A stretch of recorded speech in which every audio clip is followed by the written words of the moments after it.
Assalamu alaikum, everyone. Thank you. So we're Medentors.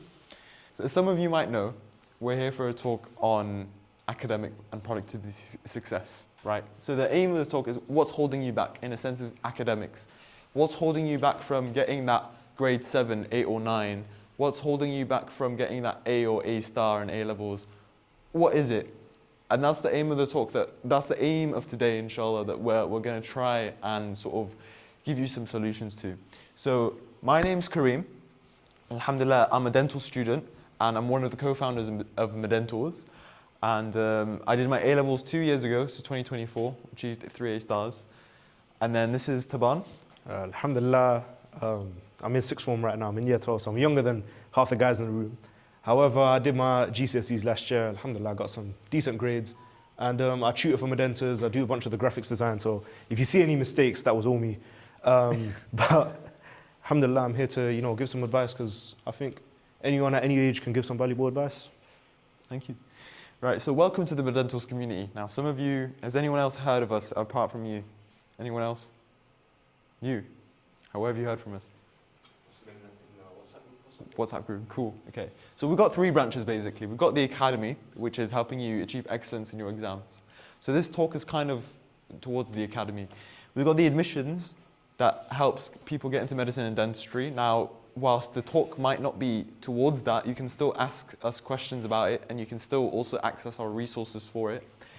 And we also get, we do school partnerships and we work with people, with communities on a local level as well. So that's sort of Medentors summarized. Alhamdulillah, we've worked with 3,500 students across 20 schools and organizations. And in terms of medicine and dentistry, around 90% of people get a medical or dental offer from our admissions branch. So, alhamdulillah. And these are some of the schools that we currently work with or have worked with. As you can see, a lot of them are from Birmingham. We're an organization that's from Birmingham. But also we're working with schools in Liverpool and Manchester, inshallah. So enough self-promo.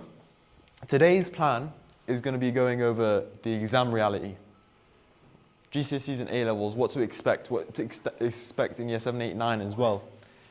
Why most students fail and why most students get low grades. Now, obviously, I don't think anyone here is going to fail their GCSEs or their A levels. I hope, please. But from a perspective of fail in this definition, what we mean by fail is you get something like a 5 or a 6, or maybe you get a C or a D. Yeah, you haven't technically failed under AQA or Edexcel or your exam boards or whatever, but actually it's not the grade that you could have gotten, the grade that you deserve. So we're going to be going over why most students actually fail. We're going to be talking about things like setting goals and time management. We're going to be talking about study methods that work and what separates our students. And then also we'll have a Q&A panel at the end with some resources, inshallah. So, disclaimer, right, before we begin. Today's talk is going to be quite controversial in the sense that a lot of things you might have not heard of. A lot of things might be going against what society considers the norm, okay? But actually, everything's been backed by research, has been backed by case studies, has been backed by science, okay? So if you want to get those 7, 8s, 9s in your GCSEs, if you want to get those A's and A stars in your A levels, or if you want to get those top grades in Key Stage 3, year 7, 8, 9, then this is the advice to listen to.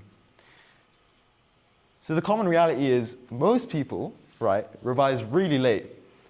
They start revising a couple of weeks before their exams, or maybe the night before, or maybe, I know some of you do this, the morning of the exam. No pointing fingers, I know you do it as well. And actually over 70% of students don't get those top grades. You've got those 30%. That 30% doesn't seem like too high. It's not like the top 0.0001%. It's not like something impossible. It's easy. And actually, over 60% of students report that they revise ineffectively despite putting in hours and hours of revision, right? So this is how most of you might think. You might think that I need to study 8, 10 hours, 12-hour days, especially from Asian communities, from Arab communities, from Muslim communities. You might think that actually, oh, I need to do 12 hours of revision, that's a good day. I need to do 6 hours of revision, that's a good day. Oh, I didn't do my 6 hours today, that was a horrible day.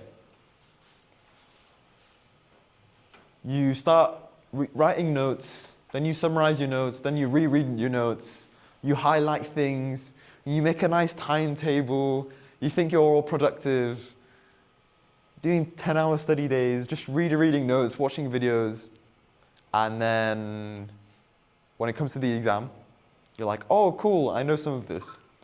And then when it comes to the results, what the heck happened? How many of us has that happened to? Come on, be honest. It's happened to me, I promise. No? Are you just insanely smart? No, I just don't revise. You don't revise? Okay, what year are you in? 10. Yeah, that's not gonna keep going year 11. What about you guys? Does that happen to you? You don't revise that much. You're just naturally smart. Okay, for the guys who are naturally smart, okay, fair play, yeah? But for the people who have raised their hands and have been honest today, which I appreciate, and I want that honesty, because no one's like gonna like kill you or something. I don't know. No one's gonna do anything, right? 10-hour study days. What's the issue? What's the issue here? Unrealistic. It's unrealistic. Burnt out. Too much. It's almost half your day. Half your day. Okay. What about 4-hour study days? That seems more appropriate, right? I should study 4 hours every day, every single week until exams. Every single day. It's about the hours. Is it about the hours? How many hours I do? Who thinks it's about the hours? No. What is it about then? I know you guys are scrolling on TikTok being like, oh, I want to be productive like that guy. He studied from 3 p.m. all the way to midnight. I want to be like him. What is it about then? If it's not about the hours, what is it about? Efficiency. Okay, this is from a uni student, right? He knows what's up. What else is it about? Effective learning. Yeah? What does that mean? Like you're not doing just passive work, you're active learning. Yeah? Okay, we'll touch upon that in a bit. What else? Consistency. What does the hadith say? What's the hadith about consistency? Do we all know it? Not like off by heart, but if you do something small but consistent, it's better than you doing something huge once, right? So if you do it consistently, you keep doing it, you'll see on those graphs, some of you might have seen graphs like this, right? Sometimes you forget stuff like this. You might think, oh, I haven't done enough. But it's actually about other things. So the notion of, I need to study 10 hours, that's not right. That's not true, okay? So what is true, Taban? Okay, so what is true is that motivation is very short-lived. One thing we can say is that motivation is something which, it comes in bursts, it comes and goes, and it's not sustainable. So what can we do to help this problem that all of us have? One day you wake up and you go and bang out 8 hours of revision. One day you wake up and you've gone and shot up 5% per past paper that you've done. You're doing well for yourself, but then you wake up the next day and everything that you learned in those 7 hours of revision is gone. So how do you fix that? What you do is you start building discipline. You build that every day when I wake up, I'm going to do half an hour of maths. You build that every evening after Maghrib, after I do my Qur'an, after I revise, for the Akhirah, let's revise to the dunya. Yeah? You've got GCSEs this year. You're looking tense, my brother. Yeah? Make sure that you're keeping consistent, because right now you've got around a month and a half until your GCSEs. Yeah? You want to make sure that when you hit that paper one, you've been doing that paper one for the last month. You've been seeing a question. You've been getting familiar for the past 6 weeks. Once you do that, you're going to become a lot more familiar for your exam. And I'll tell you a story. The first paper I had last year was English Lit Paper 1. And when I tell you that I hated English Lit, I'm telling you, I hated English Lit. Anything essay-based was the bane of my existence. So what did I do? I didn't write 3 essays a day. I didn't do 12 hours the night before. I wrote 1 paragraph 3 times a week. And when I did that and I went into the exam, I was like, okay, what I did 3 times a week, I'll do it 1 time in that 1 paper. And what happened then? Alhamdulillah, I got pretty high on my English lit.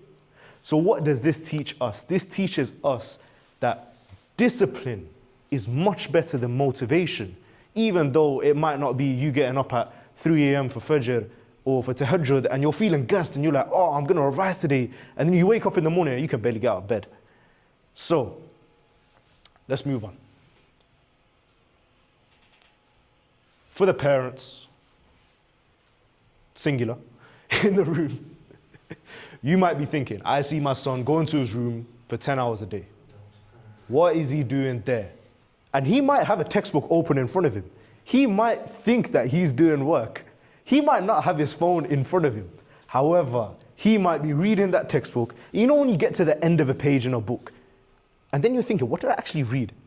And then you do it again, and you're thinking, bro, what did I actually read, you know? And you do that 3 times over, and you've just wasted your time reading one page 3 times over. You're telling me that in the time that someone else could have efficiently skimmed through 15 pages, a whole chapter of work, you've done a grand total of 1 page. And even then, you barely understood it. So, this tells us that what we need to do is not maximize the amount of time that we're revising. Because look, it might feel good, it might be aesthetic on TikTok. When you're scrolling, you see some guy bang out 12 hours, right? It might feel good of like, oh, I did 12 hours revision today. However, what you need to do is, did I make those 12 hours worth it? In those 12 hours, let's say you space them out over, I don't know, 2 weeks. If you space those 12 hours of, call it biology revision, over 2 weeks, you've basically done the whole textbook. If you do that in one day, you're not banging out 3 chapters, I'll guarantee you that. So, what we need to do is, as I said before, sustain our gains, sustain our benefit, and keep it going over a long period of time instead of trying to cram everything in the last week of study leave. Right, next slide. I do also want to add something, which is that right now, if you build these habits, right now, it will pay off in uni, won't it? Because doing all these hours and hours and hours, right, if you learn how to revise, if you become more efficient, if you have more effective strategies, if you use quality ways of revising rather than quantity, if you do the maths, okay, if you just do a couple hours a day, actually 1 or 2, right, and you keep that consistent. I'm just saying 1 or 2, I'm not saying 6 hours a day. I'm saying after school, 1 or 2 hours a day, weekend, same thing, 1 or 2 hours a day. Keep it consistent. Throughout the 2 years, you'll see that it accumulates, right? And not only will it do that, but if you learn how to revise the right way, those habits, they'll stay on. And actually, you can go and touch grass. You can go do something else. You can go have a work-life balance. Because you're just doing, you've maximized your efficiency, and then you can do whatever you want with the rest of the time, whether that's playing your video games, playing football, drawing, I don't know what you guys do, you know, whatever you do, right? Anything else that you do, you can use outside of that time. So you got to think, how can I be efficient? How can I keep consistent? And we'll talk about those frameworks in a bit, inshallah. Right. So, as everyone is familiar, I hope everyone's familiar, you go from year 7 all the way to year 13. If you don't know that, then good luck on your maths exams. But what do we do as a firm? And what do we encourage as a firm? Key stage 3, year 7s, 8s, and 9s, we have people from all of these year groups here. You're building your foundations. You're making sure that you're capable of sitting down and doing some work. So I'm not telling somebody that's just about gotten into secondary school to pick up a textbook and do 10 hours revision. I'm saying make sure that you're able to apply yourself and do a few questions. Make sure that you stay on top of your work, do your homework, listen to your teachers. The biggest hack I can give to all of you guys is pay a little bit of attention in class. Of course, have a bit of fun, mess around a little bit. Listen, it's natural. However, make sure that when the teacher is talking about something that sounds hard, sounds complex, you're listening to them. You're making sure that you're understanding what's being said. Or else, when you come to revise it, you're not revising, you're learning. And that's going to take 10 times the amount of time than it would just to revise the content. Okay, GCSEs. This is the first time you're going to go into the sports hall or the main hall, whatever in your school, and you're going to give a paper. And you guys are looking tense as well now. You guys probably have your mocks coming up or end of year exams. And you're thinking, right, this is the first time I've had to sit down and do some serious revision. The biggest thing I'd say is try not to stress. Stressing more today will not make tomorrow's exam easier. What it is you're in your Easter holidays right now. You've got 1 week left. That's 1 week of no teachers annoying you about geography homework that nobody wants to do. That's 1 more week that you can do the work that you know you need to focus on. You can focus on your weak points. You can fix your weak points. Okay, after you've done your GCSEs, inshallah, passed everything, inshallah, gotten some good grades, you move on to A-levels. A-levels is that final hurdle. A-levels is that monumental moment where you go off to university. Some of you guys will be going alone to a different city. Some of you guys will be living at home with your parents. Regardless of that, A-levels are where you're doing 3 or 4 subjects. You're doing subjects that you enjoy. You're doing something that you want to go to school, and you might not want to be at school, but you want to be learning something that you have half a bit of interest in. The thing with A-levels is consolidating that knowledge, making sure that you're consistent for the 2 years, and making sure that that discipline maintains instead of that motivation. Because I'll be so honest with you, GCSEs you can cram. Key Stage 3, revising is an option.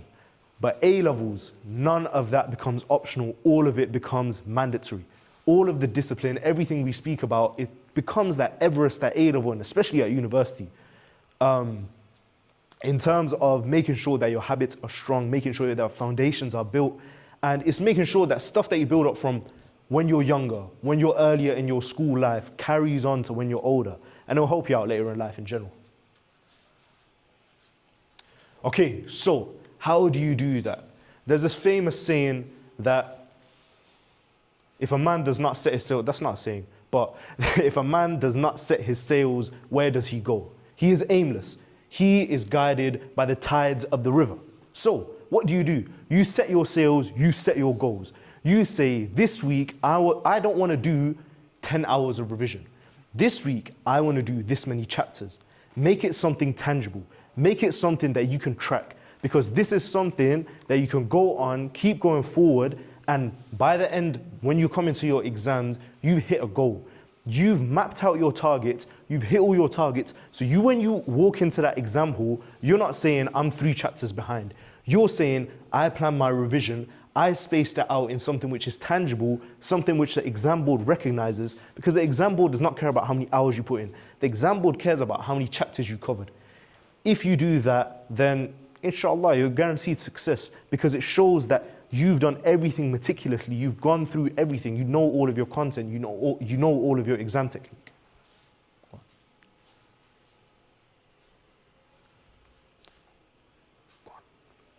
Okay, so you might be wondering, I've banged on about managing our time, being efficient. How do you stay on track? Because I've just waffled on for about 5 slides about don't do a 10-hour day. So how do you manage your rest? How do you manage how you work? What I'd say is split it up into 45 and 15. Each hour, you do 45 minutes of work and you do 15 minutes of a break. 15 minutes of real rest. Don't go on your phone. Don't get distracted.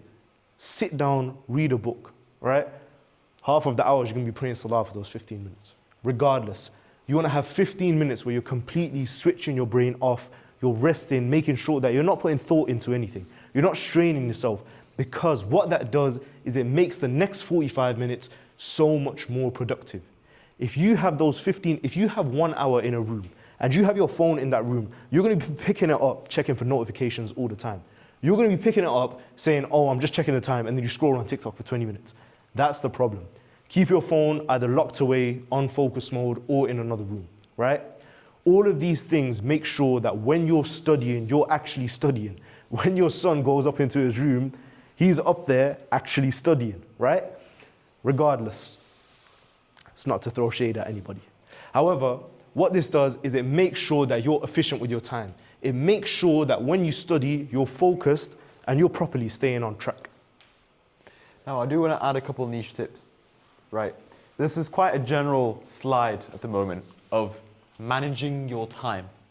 What issues do we have with managing our time right now from the audience? What issues do we have?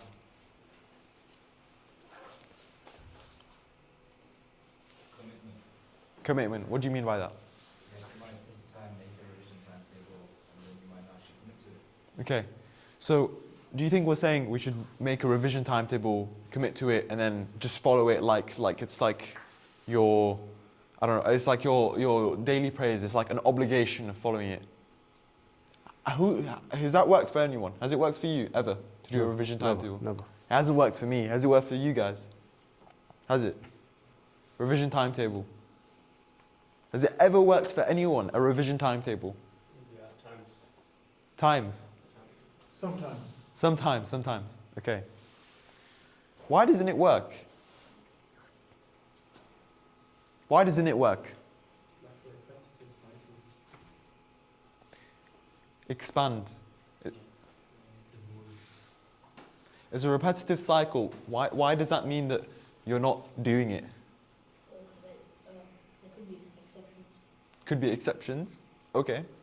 Like some random guests come over in the middle of the night or early morning. That happened today. What else? Well, yeah, we're along the right lines, kind of.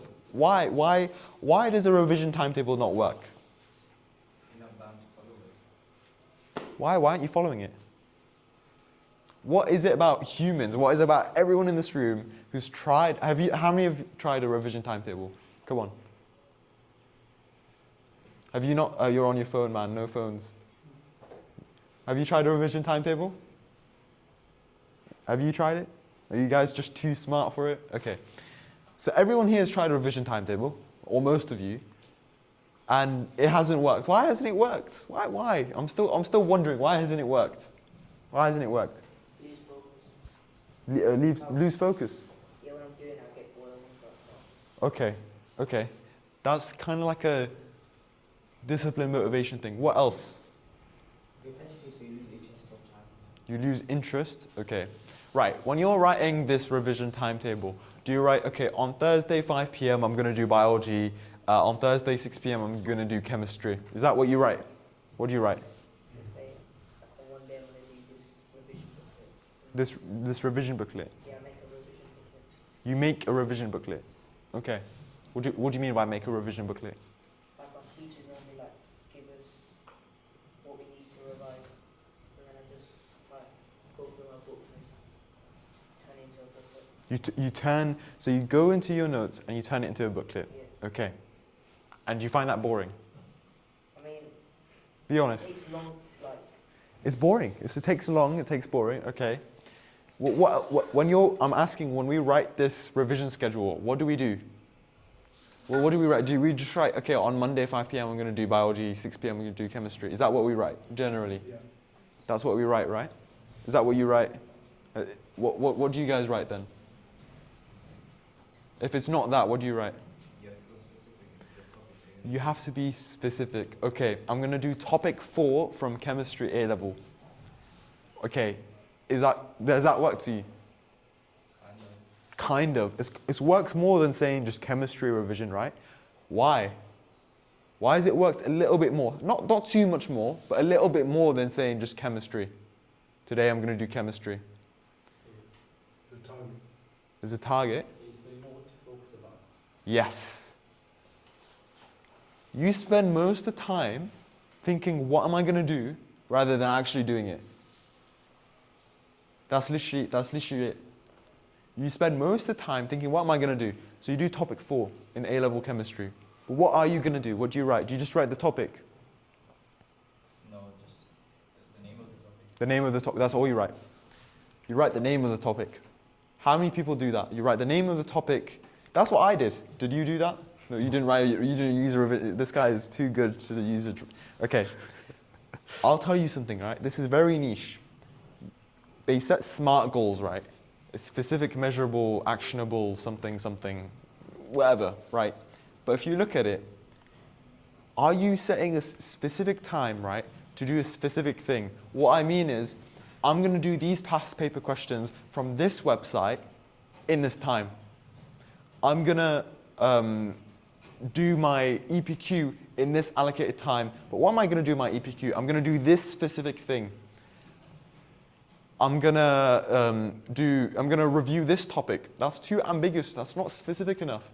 You've got to niche down. What is it specifically? So this revision timetable you're doing, it's not working because you're not specific enough. This is what we mean by managing time. You need to be specific with your time. You need to have intention with your time. Not only that, every time you use a calendar blocker, it doesn't work. Why doesn't it work? Because it's too general. It's too general. It needs to be, okay, I'm going to do this exactly. This is how long it's going to last me. And overestimate the time as well. There's no way you're going to do a full paper in half the time. Or there's no way you're going to do this many questions in 30 minutes. Be strategic. Okay, I'm also going to leave time to review my answers. And we'll go on that more later. But time blocking helps. But the issue that a lot of people find with time blocking, what time blocking is leaving, okay, 5 to 6, I'm going to do this. But they don't follow suit because it's not specific enough. And so, actually, if you have this revision timetable, what I'd encourage you guys to do, especially with mocks coming up, yeah, you're going to have the maths, the bio, the chem, geography, history, English, right? But every day, in the morning, or late at night, actually, the day before, review, okay, from 5 to 6, okay, I've got chemistry, but what am I specifically doing in chemistry? How long is it going to last me for? And you can look at those weaknesses in what you got your exams and be like, actually, I need to focus on this. It's that easy, but you got to be specific. This concept, right, they teach it at uni and they teach it at A-levels kind of reflection, of why is it that I'm not doing this? Or why is it I'm doing this habit? It's literally breaking the habit or finding out why is the habit not sticking, because it hasn't been specific, because you haven't allocated a time for it. It's not measurable. Is it measurable? How many past paper questions are you going to do? How many booklets are you going to look at, or whatever it is? It needs to be specific, it needs to be measurable, it needs to be actionable, it needs to make sense. When we, as an organization, when we have tasks, we don't just say, oh, I don't know, do this, make this PowerPoint. We go in depth, okay, we need to work on these slides, these specific issues. For example, the website needs this specific work. If it's not specific, you'll have an issue because you'll just be wasting time. Does that point come across? Does it make sense to you guys? Yeah? What else are the issues with time management? What do you guys find? What are you struggling with time management? There might be like some other stuff that happens that ruins your time. Okay. Family? Yeah, that's something. How many of us have that issue? Where family disrupts. Okay, I had planned from 5 to 7 that I was going to study, and then suddenly guests are coming over. Or suddenly my mum starts screaming at me, she's like, go clean the stairs. Go clean that room downstairs. How many of us that happens to? Yeah? Everyone, right? What's the hack? This is a beautiful hack that I did in GCSEs and A-levels. Now at uni, I don't need to do it because I'm away, right? But literally, if you've got siblings, how many of you got siblings running around the house, they distract you as well? Yeah? A couple of you. He's your sibling that distracts you. Okay.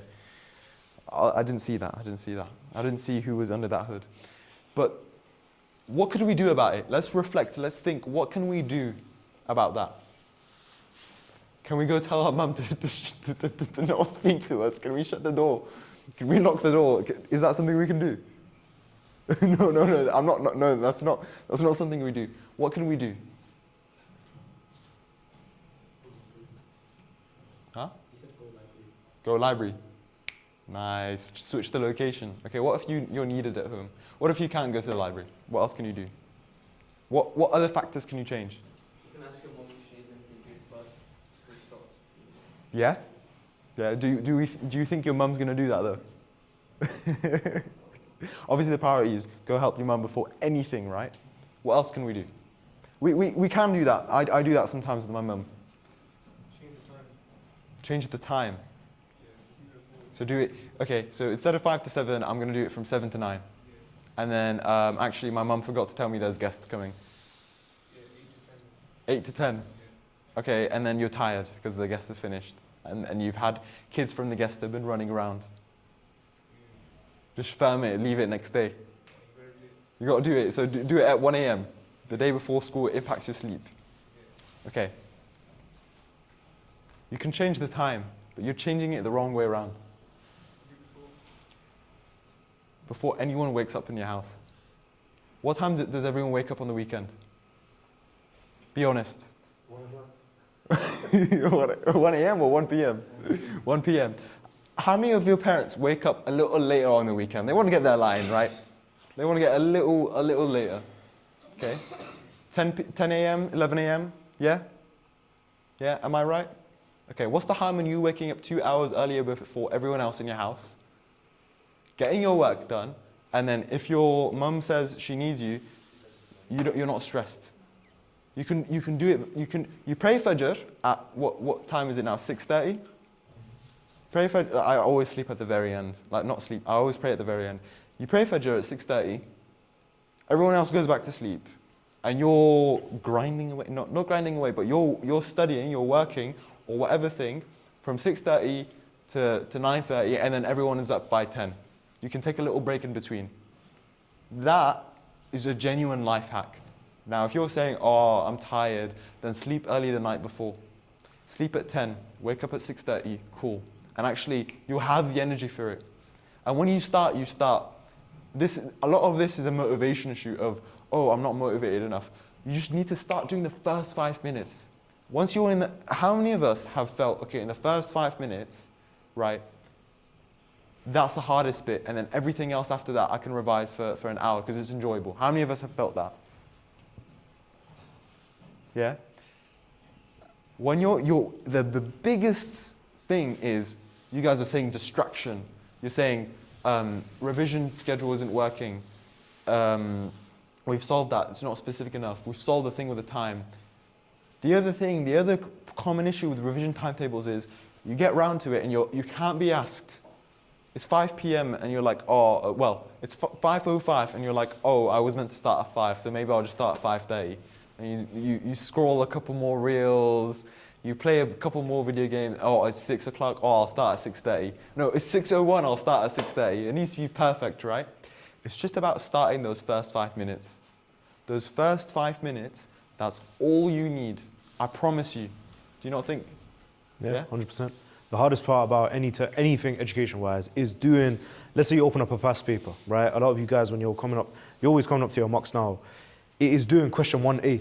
Because you do question 1A and then you're like, oh, I kind of know what's going on. And you move on to question 1B and you've done all of question 1 now. You've gotten 13 out of 70 marks, right? And you might not have gotten all of them. You might not be perfect, but you have learnt 13 marks worth of content. You've learnt 13 marks worth of mark scheme stuff. I'll tell you one thing. I did one thing which was really, really boring and lobotomous and very, very, I wouldn't recommend doing this, but GCSE chemistry, right? I take A-level chemistry now, so I'm a bit of a hypocrite.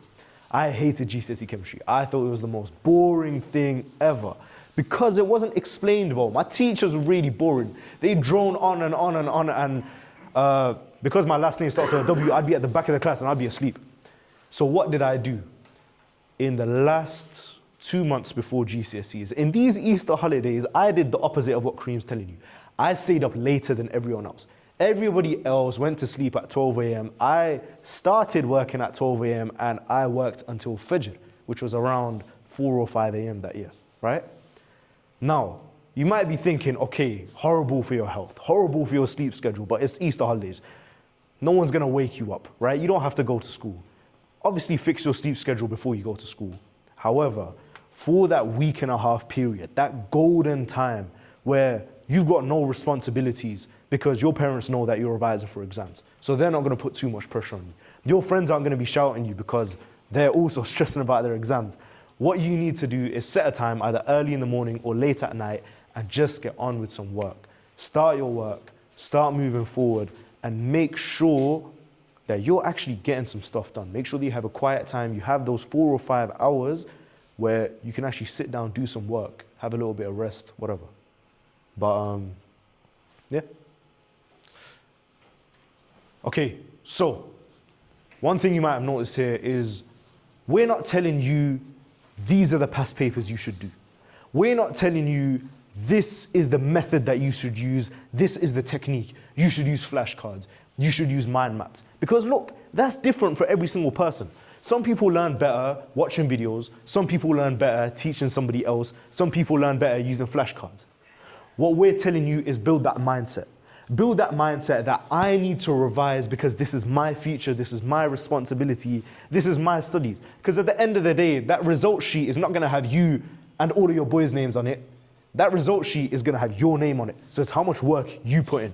So the biggest thing about exams, the biggest thing about school, the biggest thing about building discipline is building up that character.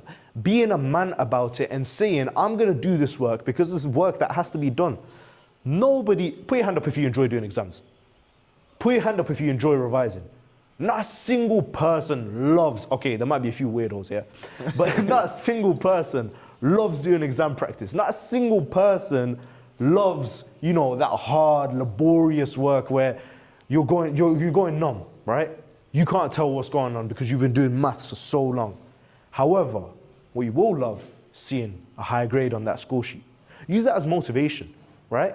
Because that motivation isn't something that comes and goes. That's constant. When you see a finish line, you're going to start sprinting towards it.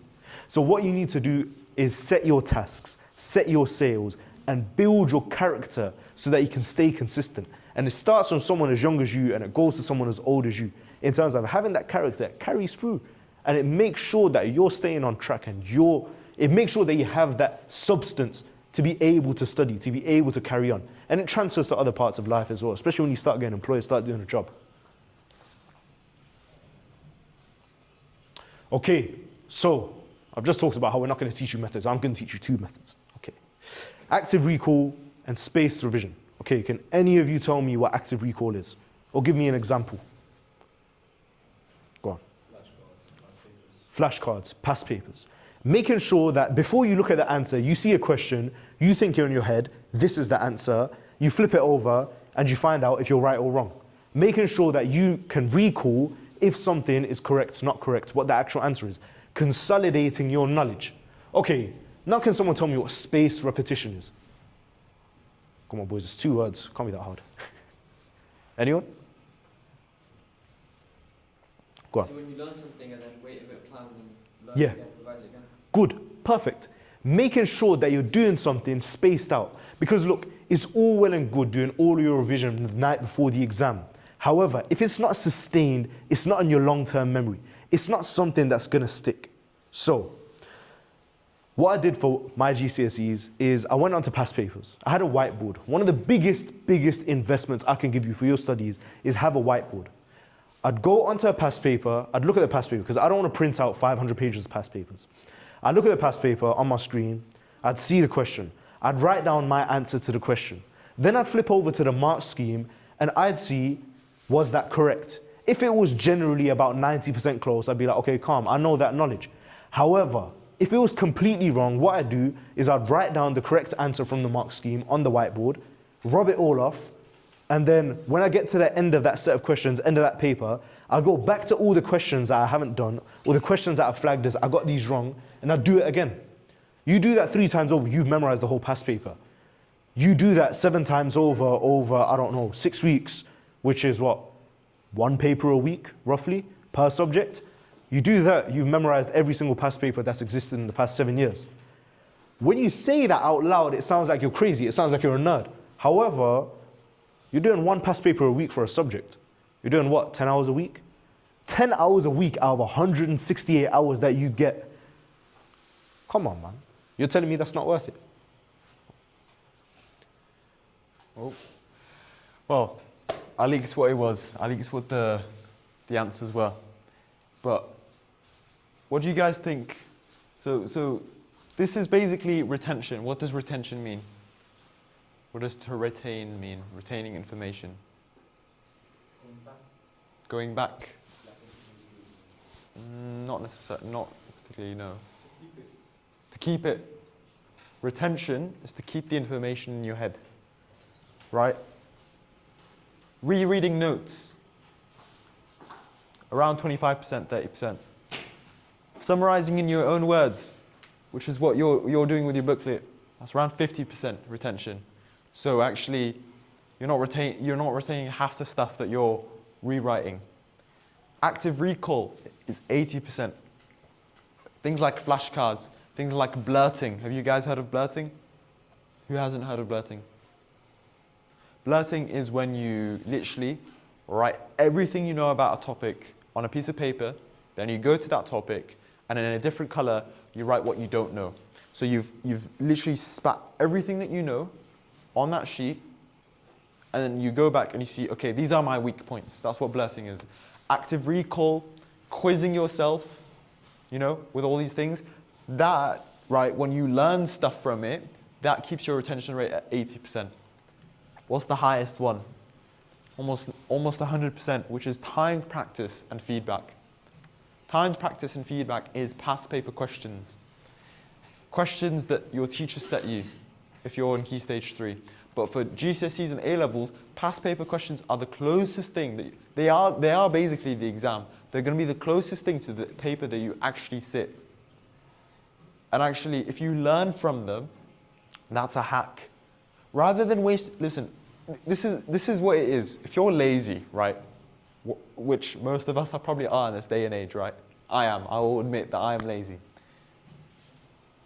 You don't want to be doing 20 hours, just do the maths, 20 hours of summarizing in your own words, which is 50% retention, which is, okay, like, which you can get by 10 hours of doing practice questions. Rather than do 20, 30 hours of just rereading notes, highlighting, and doing all this pretty and fancy stuff, and I don't know, you can just do past paper questions, learn it, learn the mark schemes, learn where you went wrong, learn your weaknesses, work on those weaknesses. That's all it takes. And if you just do that with past paper questions, and then go and learn the weaknesses, and then more past paper questions, and so on and so forth, you're training yourself to get ready for the exam technique of GCSEs and A-levels. And if you're in year 9, you're basically at that GCSE stage anyways. So you'll be learning those things. So actually, past paper questions are the best way for you to do that. Not summarizing in your own words. Please don't do that. If there's one thing that I would tell you guys to take away from today, aside from all the motivation, discipline, and being specific about your goals and your timetables and stuff like that, it's this. Don't spend hours and hours and hours just wasting time doing a booklet. It might feel productive to have a booklet, but actually there's been thousands of people who have made flashcards or have made booklets. Actually, you can find flashcards for any GCSE and A-level on the internet for free. You can find it on our website as well, a lot of resources. You don't need to do it yourself. It's there for you. Why are you wasting time creating something that's already been made for you? When you can use that time to, again, go enjoy yourselves, build your character, do public speaking, debate, do a sport, do whatever you want, volunteering in the mosque or in the youth center or this community center, whatever it is, seeing your boys, seeing your friends. You do that, you save hours and hours a week, I promise you. And actually, if you keep consistent with it, you'll be able to actually find the gaps in your knowledge and predict different things and assess that. So this is the best way for you to revise. This is the best way for you to retain that information. But of course, you're not going to remember it. You're going to forget it after a month or two. So it's about doing it repeatedly, doing a past paper every week, right? It's about retaining that information for when it comes to the exams, you're ready. I still remember A-level maths, and I sat it 2 years ago. I still remember about 70-80% of the content, because throughout the 2 years, I did practice questions, I did past papers, I practiced, and now I don't need to pick up the textbook. I just need to write a couple of things and I can remember it, because it's all in my head. I've retained it. I've peaked that retention. Obviously, over years and years and years, when I become an unk and I get like to my 20s and 30s and 40s, I'm going to forget most of that knowledge. But right now, 2 years after A-levels, I still remember most of it. And actually, one thing that's overrated, that isn't even that's underrated, that isn't on there, is teaching other people or talking to yourself, which your parents might be like, "This guy's crazy. Why are they talking to themselves?" But actually, if you're teaching yourself a concept, or if you're thinking out loud, or if you're on a call with one of your friends and you're teaching them a topic, that also helps. Because speaking it and teaching it helps a lot with retaining the information. Doing it as well. But rewriting the notes and reading? No, those aren't effective strategies. Flashcards. I think we've touched on a lot of this.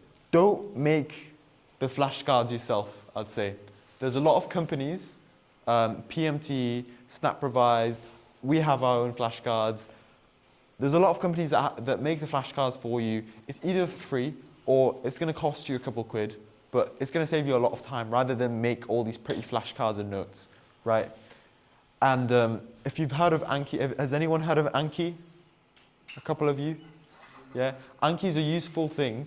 Anki's basically a flashcards app which will time when you need to see that flashcard again.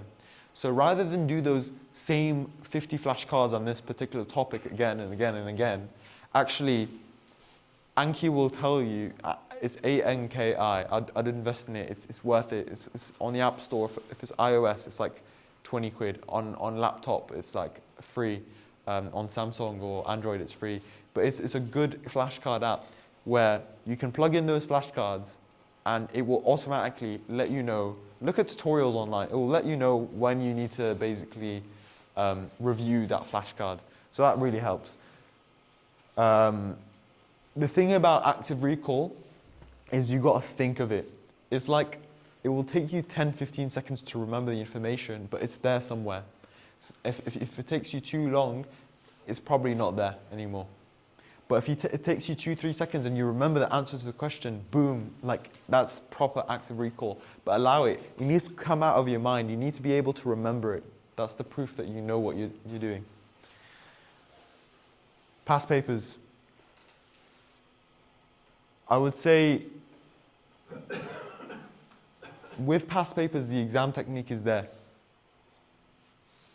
Because when you get to GCSEs and A-levels, you'll know that you need to have specific words or specific phrases that you need to put in your answer to get the mark. And it's usually in bold or underline or something like that, right? So how are you going to remember that? How are you going to remember those phrases and those words? By constantly doing the exams. Because you could do so many hours of reading the textbook and rewriting your notes and this and that. But at the end of the day, if you don't know what the exam board wants you to write, if you don't know what AQA, EdExcel, OCR, EduQuest, if you don't know what all these exam boards want you to write, then you can get a C or a D. You're not getting those A's and A stars or those 9, 8, 7s. Because those 9s and 8s, they literally know what the exam wants from them because they've done so many past paper questions. It's a hack. It's a genuine hack. So learn the pattern and learn each topic, go by each topic and learn the patterns of those questions and try to simulate it when you're doing the questions as well. Okay, so now it comes on to a bit of promotion. So, Stay there.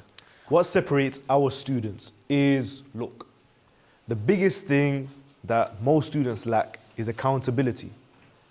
Keeping yourself on the right track is probably the hardest thing about being a student. Making sure that you're keeping yourself accountable, saying, I'm doing this much work in this many weeks. I'm making sure that I'm doing all my content before my exams hit.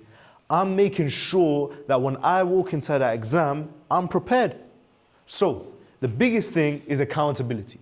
A weekly session with a tutor, which is not the most expensive thing in the world. £15, £20. You pay somebody to keep you on track. You pay somebody to make sure that you're doing the work that you said you were going to do. When you're making them revision timetables with the specifics, making sure that you're actually getting those past paper questions done.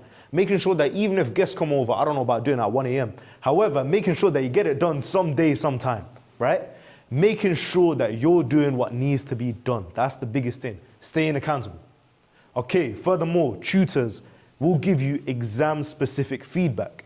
When you mark your own paper, let's call it an English paper, something that's humanities-based, something writing-based, it's very, very difficult as a person when you've got a limit on your writing to say, how can I write this 2 times, 3 times better? The best thing you can do is get someone that got full marks on their English Lit GCSE, right? Pay my man £20 one time, and he can tell you exactly what you need to do. He can give you a template, word by word. These are the things you need to include in your essay. You're going to walk out of that exam and you know you got full marks on your essays. And this is a true story because this is what I did. I didn't pay anybody, but I made a framework. I used that framework. I walked out the exam. I told my teacher, yeah, miss, I smashed it. And then I opened up my results sheet and I dropped 2 marks on my whole qualification. Now, if the method didn't work, then I wouldn't have gotten that grade. So, exam-specific feedback is really, really important. Okay, identifying your gaps. all of us in the back of our heads know that when it comes to, I don't know, let's call it GCSE maths, a circle question, we know that if there's too many tangents involved, we don't know what to do. We know that if there's a certain topic in a certain subject, we know that if that question comes up, khalas, we're not going to do much. We're not going to do well on that question. So what we can do is, when you're with a tutor, you're not scared to ask him what's happening, what do I need to do? He's going to tell you, okay, you got this question wrong. Why did you get it wrong? How are we going to fix it? And then he'll walk you through and fix that problem. What that does eventually is you're going to have a few holes in your knowledge. And eventually those are going to get reinforced and become your strongest points. What happens then is you walk into that exam and you know everything that's happening. You know everything that's available, and you know, regardless of what type of question comes up, you've encountered and been taught properly on every single topic. Because at the end of the day, there's going to be some teachers that can't teach certain topics properly. Okay, furthermore, what we do as a company is our tutors are tailored to you. Let's say someone wants to be a medic. Let's say somebody wants to be an engineer. Your tutor will be a medic. Your tutor will be an engineer. We will pair you up with somebody that is doing what you aspire to be, doing what you aspire to do. So, in your tutoring session, you can throw them a question. Let's say you want to do law. You ask them, what's law school like? You ask them, how many cases are you doing? You ask them, how are you pulling up with your debating skills? You ask them, what is a court appearance like? You ask them because they're in the position that you want to be in 3 or 4 years. And they're going to be relatable to you because they did the same exam board in the same place as you 4 years ago. So what we offer is relatability, and what we also offer is personalization. We offer something tailor-made as a service. Okay, past that, it's one-to-one tuition. One-to-one tuition is really, really valuable because if you've ever been sat down by, every year group has that one guy that teaches everyone everything the night before the exam. If you've ever been sat down by him, you're going to see that brother knows a bit too much. Imagine that on steroids. Imagine that, one-to-one, you've got a tutor that knows your spec front to back. You've got a tutor that memorized all of GCSE Chem for the past 7 years. This brother will know everything that you need to know, and some of that knowledge will rub off on you. When you're in a classroom environment, you turn invisible. You turn into something that's in the background. When it's one-to-one, the tutor is forced to focus on you and is making sure that your mistakes get weeded out and making sure that you get the best exam experience. Okay, so from a few of our students, one of our students says that obviously he was looking at questions, writing down answers, whatever. But he wasn't getting feedback. He was not marking his answers, seeing why he went wrong, and then fixing that problem. He was getting it wrong, putting down the right answer and saying, oh, good enough, I learned. So what happened with the tutor is the tutor taught him the topics that he was weak on. The tutor fixed his mistakes and made sure that he was doing much better. And then we have another parent who obviously saw her daughter doing much better, but obviously she wasn't in the lessons because we don't bring parents to our tuition lessons. But of course you can see that her grades have improved. Okay, so on this QR code, all right, obviously tuition is paid because tutors need to eat as well. However, on that QR code is going to be a sign-up link to the academy where you can book a free consultation. You can scan that QR code, call up a tutor for 15 minutes. They can ask you, what do you need help with? And then you can book once every 2 weeks, one session to keep you on track. One session for all of your subjects to keep you on track. Make sure that you're doing your revision. Make sure that you're where you need to be for your target grades. Now, you tell me, a 15-minute free phone call and then £40 a month. That's worth a lot.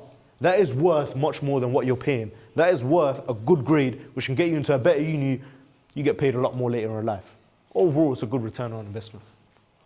So, with us, we guarantee a 1 to 2 grade increase within working with us for 3 to 6 months. Obviously, it's a bit late for this exam season for a few of the younger brothers here. Obviously, next year when you're considering, when you're taking your GCSEs, you're taking your A-levels, come with us. We'll help you. We'll make sure that you go from, you're sitting on a B, you want to get into medicine, you need an A or an A star.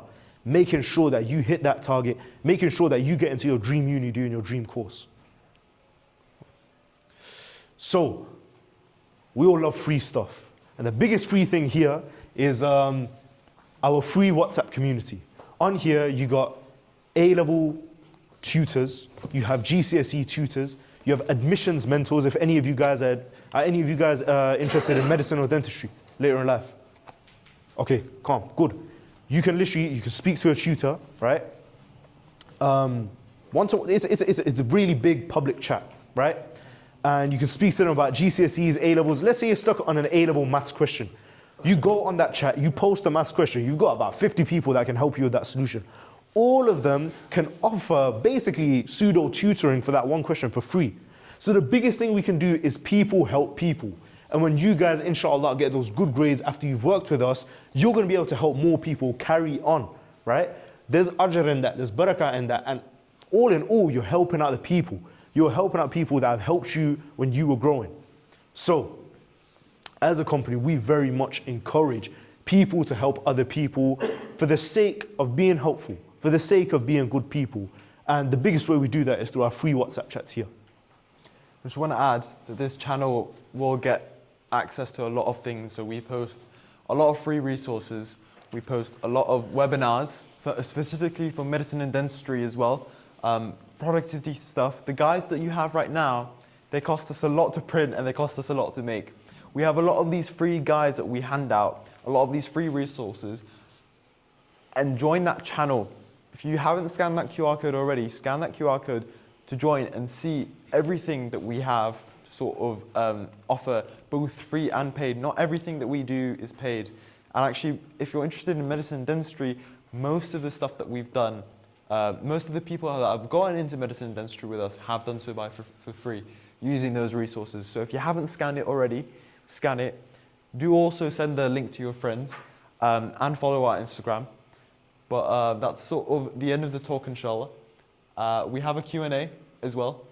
But the Medentors journey isn't over yet. So whether that's you coming away from today's talk and thinking, okay, I learned a couple of things.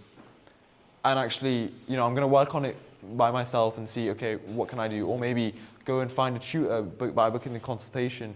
Or maybe a year down the line, you'll be like, okay, I'm struggling in this specific subject. I need some help. We'll be there. And if you don't even do the tuition, we have all the webinars to support with medicine and dentistry applications, with productivity, the resources that we do, the articles that we also have on our blog about how to revise more effectively, our Instagram. Every single day there are tips and carousels on there for you guys to look at. So follow us on Instagram at Medentors. But like I said, the journey with us isn't over yet. So thank you for listening. And any questions? No questions are stupid. If you found the talk useful today, we'd appreciate if you let us know. And if you think there's any feedback that we can have, do also let us know. But now is the time sort of for any questions about the talk, any questions about us, any questions as from our own experiences as a dental student, as a sixth form student, what we can offer. So yeah, any questions? For a student that's going to be taking the GCSE exam in 6 weeks, is it? Yeah. Or something. Now they release holiday. What would you say? What would you say if they were starting to really ramp up now? Are they too late, or are they still? Is it still doable from now? And generally, on average, how much time should they be spending? I know you mentioned earlier about the topics. And be more specific, don't be vague, but generally, how much time should they be spending per day from now till then?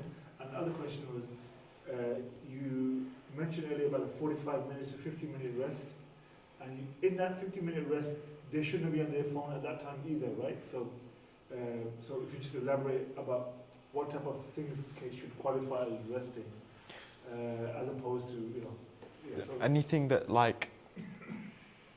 like going outside for a little walk, having a bit of a snack, maybe watching the TV, like a long form content, not doom scrolling on their phones, something, or maybe speaking to a friend or speaking to a parent or reading a book, something that isn't gonna waste their brain cells, pretty much, like going on their phone. It's up to them.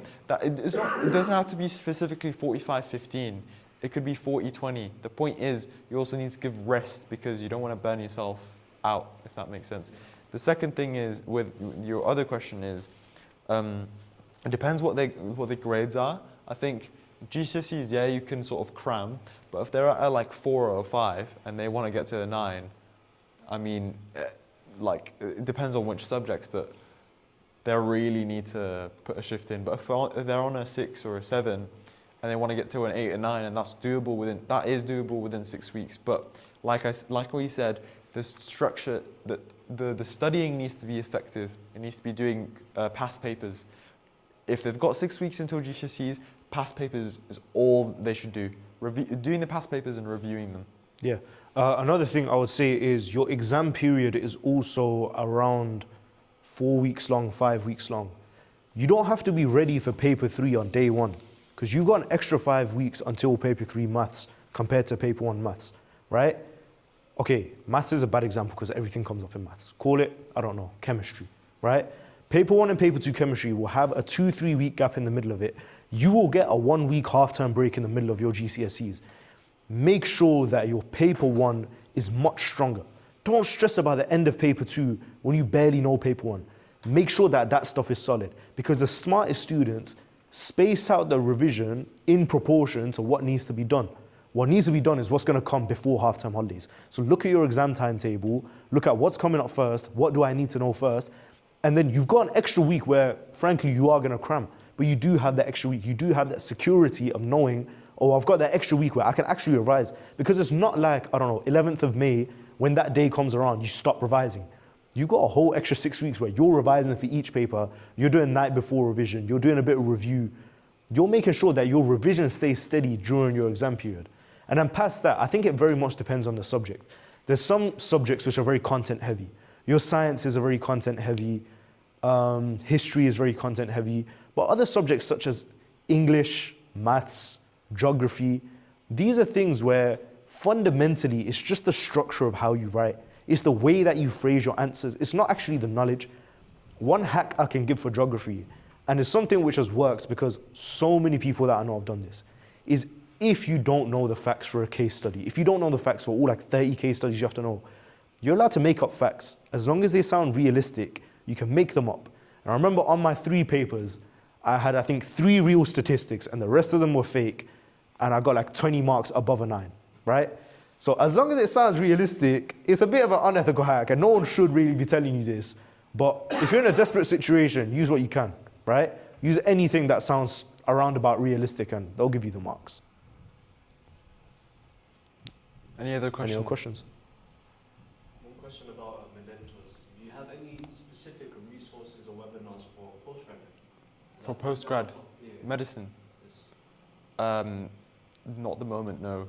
We do things like UCAT, personal statement, interviews, but we don't do anything specifically like postgrad. It's more like any applicant, if that makes sense. Awesome. Yeah. Any other questions? No? Okay. Thank you so much, guys. Jazakallah khair. Whoever has done nothing, God bless you.